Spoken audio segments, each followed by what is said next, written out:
আসসালামাইকুম guys, আইডিটাকে follow দিয়ে আমার পাশে থাকবেন। এক অন্ধকার রাতে এক কালো বিড়াল জঙ্গলের গভীরে পথ হারিয়ে ফেলল। চারপাশে নিস্তব্ধতা, শুধু শোনা যাচ্ছিল প্যাঁচার ডাক। হঠাৎই বিড়াল পা ফেলল এক পুরনো ফাঁদে। লোহার জালে আটকা পড়ে তার শরীর, চোখে ভয়, মনে হলো শেষ। ঠিক তখনই সামনে এসে দাঁড়ালো এক ছোট্ট ইঁদুর। বিড়াল ভাবল, এটাই তো আমার খাবার। কিন্তু ইঁদুর ফিসফিস করে বলল, আমি চাইলে পালিয়ে যেতাম, কিন্তু মধ্যবিত্ত লোক রফিক প্রতিদিন সকালে বাজারে যায়। একদিন সে অদ্ভুত এক হাঁস খুঁজে পায়, যার পায়ের তলার নকশা যেন আভা ছড়ায়। হাঁসটি যেন চুপচাপ নিজের পাশে ডিম দেয়। রফিক অবাক হয়ে দেখল ডিমগুলো সোনার। প্রথমে সে ভাবল, এটা কি সত্যি ভাগ্য? পরে সে সিদ্ধান্ত নিল ডিমগুলো বিক্রি করে দরিদ্রদের সাহায্য করবে। প্রতিদিন রফিক হাঁসের যত্ন নেয়, আর হাঁস যেন ভালোবাসার প্রতিদান দিচ্ছে। কিন্তু রাতের অন্ধকারে ডিমগুলি অদৃশ্য হয়ে যায়। মনে হল সত্যিকার জাদু কখন। অন্ধকার রাতে ব্যাংকের টাকা নিয়ে পালাচ্ছে এক ডাকাত। পিছনে পুলিশের সাইরেন। সে হাঁপাচ্ছে। হঠাৎ গলিপথে ঢুকে ভাবে, এবার রক্ষা পেলাম। কিন্তু সামনে ছায়া থেকে বেরিয়ে আসে পুলিশ।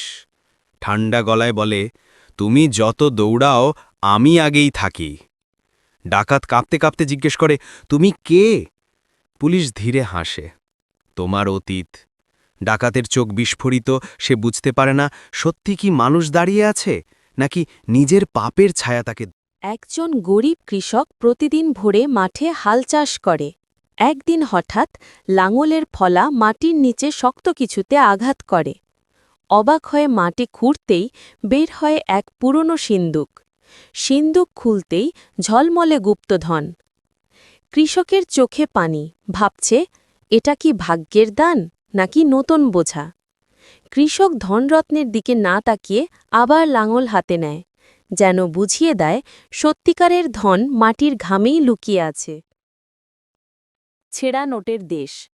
মধুপাথরের মানুষ ভোরে ধান খেতে গান গায়, নদীতে জাল ফেলে, কলকারখানায় চলে যায়। কিন্তু ঘরে অভাব, কারণ ভাগ্যের হাল ধরে আছে দুর্নীতিবাজ নেতা। নির্বাচনের সময় কাদির মিয়া আসে, নতুন সেতু, হাসপাতাল, চাকরি। ভোট শেষ, সেতু ফেটে যায়, স্কুলে বই নেই, হাসপাতালের দাওয়াই মেলে না। তাদের প্রাসাদ ফুলে ওঠে, মানুষের ঘরে অভাব থেকে যায়। রিকশার মামারা বলে, আমরা ছেঁড়া নোটের মতো, সবাই ব্যবহার করে, কিন্তু কেউ আমাদের মূল্য দেয় না। ছাত্ররা প্রতিবাদ করে, পুলিশ লাঠি চালায়, রক্ত ঝরে, কিন্তু ক্ষোভ আরও বেড়ে যায়। কৃষক, শ্রমিক, জেলে সবাই একত্রিত হয়। দেশ আমাদের রক্তঘামের, দুর্নীতিবাজদের নয়। আমরা আর ছেঁড়া নোটের মতো বাঁচব না। আমাদের পরিশ্রমের মূল্য